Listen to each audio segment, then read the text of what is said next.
Boa noite a todos. Vamos então nesses instantes nos serenando, nos acalmando, elevando os nossos pensamentos até Deus, nosso Pai, a Jesus, nosso Mestre, a Frei Fabiano de Cristo que nos acolhe nessa casa abençoada, com inúmeras oportunidades de aprendizado, de trabalho, que nós possamos bem aproveitar essas ferramentas para o nosso aprimoramento moral.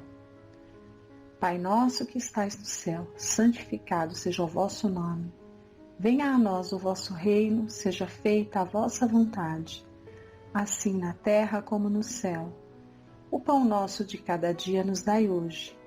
Perdoa, Pai, as nossas dívidas, assim como nós devemos perdoar aos nossos devedores. E não nos deixeis cair em tentação, mas livrai-nos do mal. Que assim seja. Graças a Deus e graças a Jesus. Então, continuando aqui com o Evangelho segundo o Espiritismo de Allan Kardec, nós vamos dar início hoje ao capítulo 8º, Bem-aventurados os puros de coração. Nós encerramos o capítulo que falava das bem-aventuranças, né? Bem-aventurados aos pobres de espírito, e agora a gente vai entender aqui quem são os puros de coração, também são bem-aventurados, né? Então a gente começa aqui com a leitura evangélica que fala: deixai vir a mim os pequeninos. Bem-aventurados os puros de coração, porque eles verão a Deus. Está em Mateus capítulo 5. Uma outra passagem aqui. Então lhe apresentaram uns meninos para que os tocasse. Mas os discípulos ameaçavam os que lhe apresentavam. O que, vendo Jesus, levou muito a mal e disse-lhes: deixai vir a mim os pequeninos, e não os embaraceis, porque o reino de Deus é daqueles que lhes assemelham. Em verdade vos digo que todo aquele que não receber o reino de Deus como uma criança não entrará nele. E abraçando-os e pondo as mãos sobre eles, os abençoava. Dessa forma está registrado em Marcos capítulo 10. E agora a elucidação conforme a luz da doutrina espírita, né? O que o Consolador vem explicar para a gente, qual é o ensinamento que a gente vai tirar disso. Vamos entender um pouco a respeito da infância, né? Fazer uma compreensão bem ampla da infância, abrangendo a nossa visão sobre o ponto de vista material, o ponto de vista espiritual da criança, a função dos pais ali numa boa educação, né? É sempre interessante a gente fazer essa abordagem com muito critério, com muito carinho, porque realmente quando a gente entende o que Jesus diz aqui, isso aqui é uma forma é um roteiro seguro, né, para nós que somos pais aí, sabermos educar os nossos filhos, né, moldando ali o caráter e tentando ali colocar essas almas que Deus confiou, né, pra gente, num caminho ali do bem, né, muitas vezes ali transformando mesmo. Bom, então vamos lá. A pureza de coração é inseparável da simplicidade e da humildade. O último capítulo, né, que a gente estudou, bem-aventurados os pobres de espírito, então são os humildes, né? Então, a pureza do coração ela é inseparável da simplicidade e da humildade. Exclui todo pensamento de egoísmo e orgulho. Eis porque Jesus toma a infância como símbolo dessa pureza, como já a tomara por símbolo da humildade. Então ele vai falar que a criança é um exemplo que a gente deveria estar trabalhando o nosso espírito, para que um dia o nosso espírito seja de tal forma simples, humilde, dócil, né? De modo que a gente seja dessa maneira na nossa integralidade, a gente vá adquirindo esses valores e a gente vá sendo assim ao decorrer da nossa vida, das nossas encarnações, né? Pessoas mais simples, mais humildes e, consequentemente, pessoas menos egoístas e menos orgulhosas. É assim que a gente vai tendo que trabalhar o nosso espírito, para sermos aí puros de coração. Esta comparação poderia não parecer justa se considerarmos que o espírito da criança pode ser muito antigo e que ele traz ao renascer na vida corpórea as imperfeições de que não se livrou nas existências precedentes. Somente um espírito que chegou à perfeição poderia dar-nos um modelo da verdadeira pureza. Então, somente aqueles espíritos que já, já fizeram ali a sua jornada evolutiva, já venceram essas dificuldades, já superaram o egoísmo e o orgulho, esses sim são espíritos que realmente nos dão um modelo perfeito de pureza de coração. Mas, como a gente precisa de exemplos, de modelos, de coisas concretas para a gente aprender, Então, Jesus pega a infância e faz um comparativo, para que a gente entenda. Então, vamos lá. Então, vamos pegar aqui do ponto de vista exclusivamente material e da vida presente. O que é uma criança, Quem não se encanta por uma criança, Vamos lá. Olha, continua aqui a leitura. Não obstante, então essa comparação não é exata se a gente for pensar no espírito já evoluído, mas ela é exata do ponto de vista da vida presente. Porque a criança, não tendo ainda podido manifestar nenhuma tendência perversa, oferece-nos a imagem da inocência e da candura. Então, é isso mesmo. É claro que a gente vê também por aí, cada vez muito cedo, muito precoce, a criança já dando indícios ali, de alguma tendência ruim que ela tenha. Mas, via de regra, a gente vê aquela candura, aquela inocência da criança, aquela ingenuidade bonita, aquela, da criança. Isso é para a gente ter uma ideia de como que o nosso espírito, nós enquanto espíritos eternos, deveríamos ser assim puros dessa maneira. Aliás, Jesus não diz de maneira absoluta que o reino de Deus é para elas, mas para aquelas que se lhe assemelham, ou seja, temos que procurar tornar o nosso espírito, como se fosse um desse modelo de crianças assim que a gente vê, desse tipo de criança ali, ingênua, dócil e tudo mais, Ele não disse que o reino de Deus, está prometido, essa bem-aventurança não é para as crianças, mas para aqueles espíritos que na sua jornada evoluíram, lutaram, trabalharam e desenvolveram as virtudes que se assemelha como se fosse uma criança, Virtudes do quê?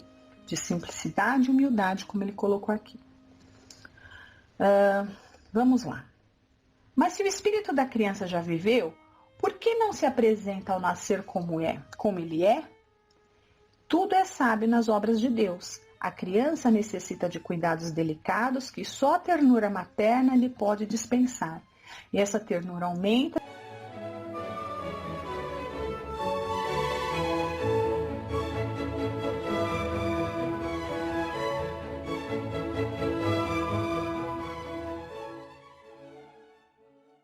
Boa noite a todos, obrigada Sueli. Nós, dando continuidade ao nosso estudo, vamos ver agora no Livro dos Espíritos. Estamos na parte 2, Mundo Espírita ou dos Espíritos, capítulo 6, Vida Espírita, e o item 5, Escolha das Provas. Já faz algumas quintas-feiras que estamos vendo esta parte de escolhas das provas. Então, nesse item, temos esclarecimentos sobre as escolhas das provas que devemos passar em busca do nosso aperfeiçoamento moral e intelectual. Em muitos casos, somos nós mesmos que as escolhemos, mas isso quando já temos um grau de conhecimento suficiente para poder participar dessa escolha.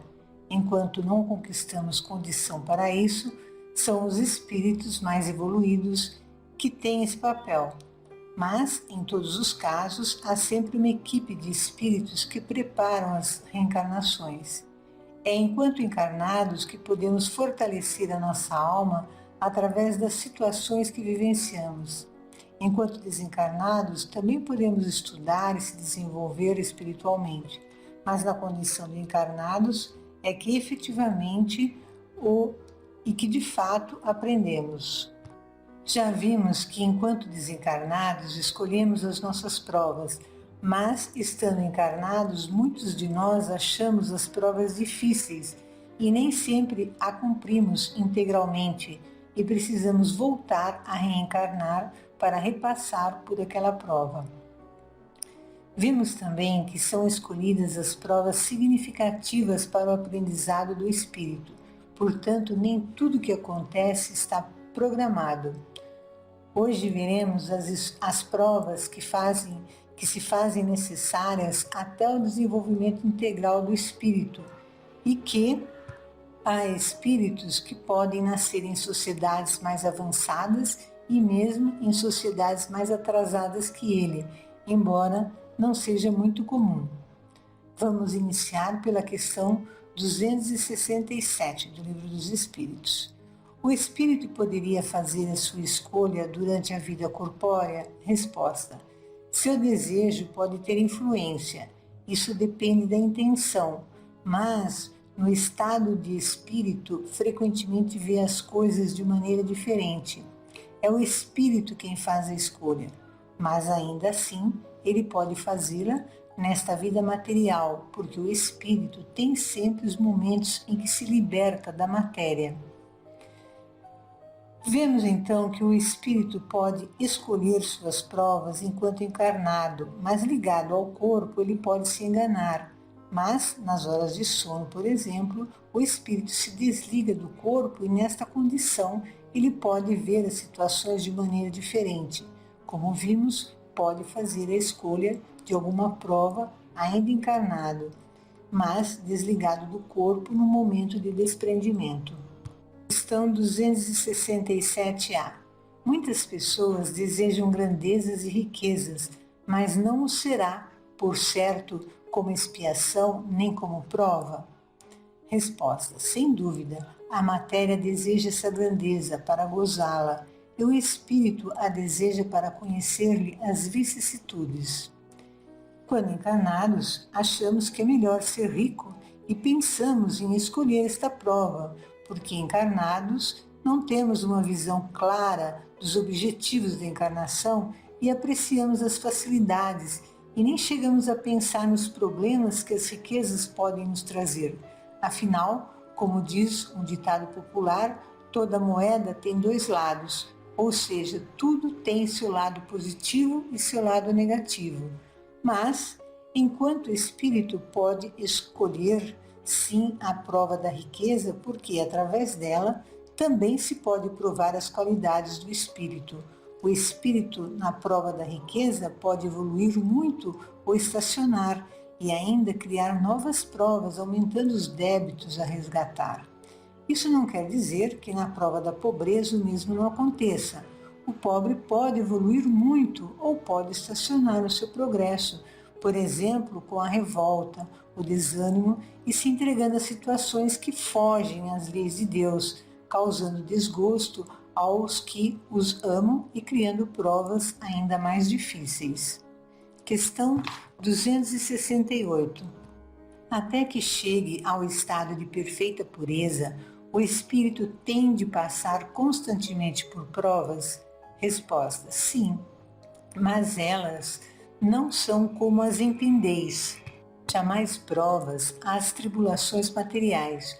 Ora, o espírito, chegando a um certo grau, mesmo sem ser perfeito, não tem mais nada a sofrer, mas tem sempre deveres que o ajudam a se aperfeiçoar e que não são penosos para ele, a não ser os de ajudar os outros a se aperfeiçoarem. Vemos então que certos espíritos já venceram suas expiações ou suas provações, mas ainda são espíritos em evolução, ainda não atingiram um estágio de espíritos puros. Estes reencarnam com missões ou tarefas de ajudar outros, como pessoas queridas, comunidades inteiras, dependendo do papel que vêm desempenhar enquanto encarnados. Questão 269. O espírito pode enganar-se quanto à eficácia da prova que escolher? Resposta: pode escolher uma que esteja acima de suas forças e então sucumbe. Pode também escolher uma que não lhe dê proveito algum, como um gênero de vida ocioso e inútil, mas nesse caso, voltando ao mundo dos espíritos, percebe que nada ganhou e pede para recuperar o tempo perdido. A resposta é bem clara. Se escolhermos uma prova que esteja acima de nossas possibilidades, é mais provável não conseguir cumpri-la integralmente. Mas também podemos escolher uma prova de vida mais ociosa e, com isso, perder tempo na evolução. É lamentável, pois o preparo de uma encarnação não é assim tão simples. Questão 270. Ao que se devem as vocações de certas pessoas e sua vontade de seguir uma carreira em vez de outra? Resposta: parece-me que podeis responder por vós mesmos a esta questão. Não é a consequência de tudo o que dissemos sobre a escolha das provas, sobre o progresso realizado numa existência anterior? Então, escolhemos as nossas provas antes de encarnar, e dentre as tarefas que tenhamos a desempenhar na encarnação, escolhemos uma profissão. Quantas crianças já nos dizem o que querem fazer quando crescer e quando crescem seguem realmente o que já diziam na infância? É a intuição das escolhas das provas. Ter vocação para esta ou aquela profissão é o preparo que a pessoa teve para desenvolver suas potencialidades e possibilitar seus resgates de débitos anteriores. Questão 271. Quando o espírito estuda na erraticidade as condições em que poderá progredir, como julga poder fazê-lo se nascer entre os canibais? Resposta: não são os espíritos já adiantados que nascem entre os canibais, mas os espíritos da mesma natureza dos canibais ou que lhes são inferiores. Agora eu vou ler um comentário de Kardec sobre essa questão. Sabemos que os nossos antropófagos não estão no último grau da escala e que há mundos onde o embrutecimento e a ferocidade ultrapassam tudo que existe na Terra. Esses espíritos são, portanto, ainda inferiores aos mais inferiores do nosso mundo, e vir para o meio dos nossos selvagens é para eles um progresso, como seria um progresso para os nossos antropófagos exercer entre nós uma profissão que os obrigasse a derramar sangue. Se eles não visam ao mais alto, é porque a sua inferioridade moral não lhe permite compreender um progresso mais completo. O espírito não pode avançar senão gradualmente. Não deve transpor de um salto a distância que separa a barbárie da civilização. E está nisso uma das necessidades da reencarnação, que se mostra verdadeiramente de acordo com a justiça de Deus. De outra maneira, em que a transformaria esses milhões de seres que morrem diariamente no último estado de degradação, se não tivessem meios de se elevar? Porque Deus os teria deserdado dos favores concedidos aos demais? Então, o Espírito foi bem claro na resposta. Nasce entre os canibais aqueles que têm...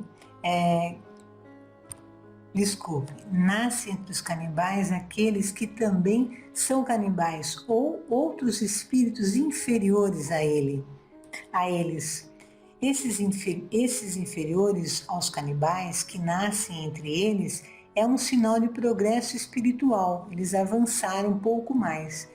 Embora muito atrasado em relação a nós, já evoluiu porque, como diz Kardec, existem espíritos em grau evolutivo ainda mais inferior que o dos antropófagos.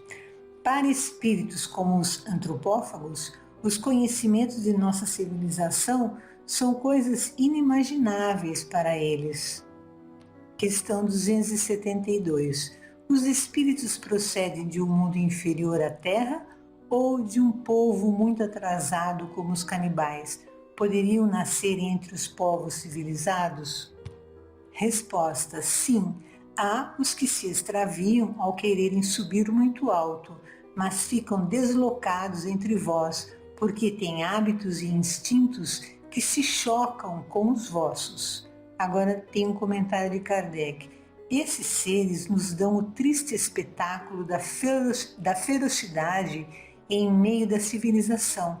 Retornando para o meio dos canibais, isso não será um retrocesso, pois não farão mais do que retomar o seu lugar, e talvez ainda com proveito. Se antropófagos encarnassem aqui nas civilizações de hoje, se sentiriam estranhos entre nós e fariam coisas que consideraríamos no mínimo incompreensíveis e seriam no mínimo absurdas.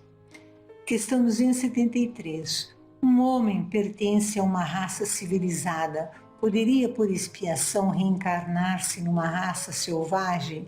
Resposta: sim, mas isso depende do gênero da expiação. Um senhor que tenha sido duro para os seus escravos poderá tornar-se escravo e sofrer os maus tratos que infligiu a outros. Aquele que mandou numa época pode, numa outra existência, obedecer aos que se curvaram ante a sua vontade. É uma expiação se ele abusou do poder, e Deus pode determiná-la. Um bom espírito pode, para os fazer avançar, escolher uma vida de influência entre esses povos. Então se trata de uma missão. Os espíritos não retrogradam na sua evolução, ou seja, não regridem na sua evolução. O que pode acontecer é um espírito escolher nascer entre povos atrasados para fazê-los progredir. E neste caso não é uma prova, mas é uma missão. Bom, para finalizar, eu vou ler uma poesia chamada Ascensão. Foi extraída do livro Parnaso de Além Túmulo, ditado por diversos espíritos e psicografado por Francisco Cândido Xavier. Essa poesia em especial, ditada pelo espírito Cassimiro Cunha, aliás. Ascensão. Perguntai à flor virente, de pétalas multicores, que com mágicos olores perfumam vosso ambiente. O que fazem cá no mundo, tão viçosas, perfumadas, pelas sendas desoladas deste abismo tão profundo? Nós marchamos para Deus. Como sorrisos dos céus, essas flores perfumosas responderiam formosas: nós marchamos para Deus. A ave que poetiza, com seus cânticos maviosos, vossos campos dadivosos, em beleza que harmoniza, se perguntasseis também, ela retrucaria. Caminhamos na alegria. Tudo, pois, em ascensão, marcha ao progresso incessante, à alvorada rutilante da sublime perfeição. Segui, pois, irmãos terrenos, nessas trilhas luminosas, caminhai sempre serenos, entre lírios, entre rosas, entre os lírios da bondade, entre as rosas da ternura, espargindo a caridade, consolando a desventura. Só assim caminharemos nessa eterna evolução e no bem conquistaremos a suprema perfeição, para a luz e para o bem.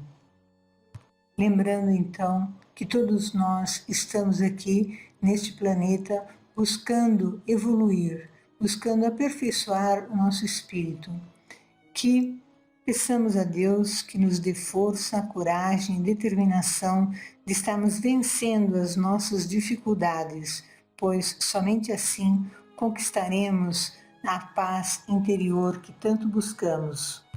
Vibremos por nós e por tantos aqueles que buscam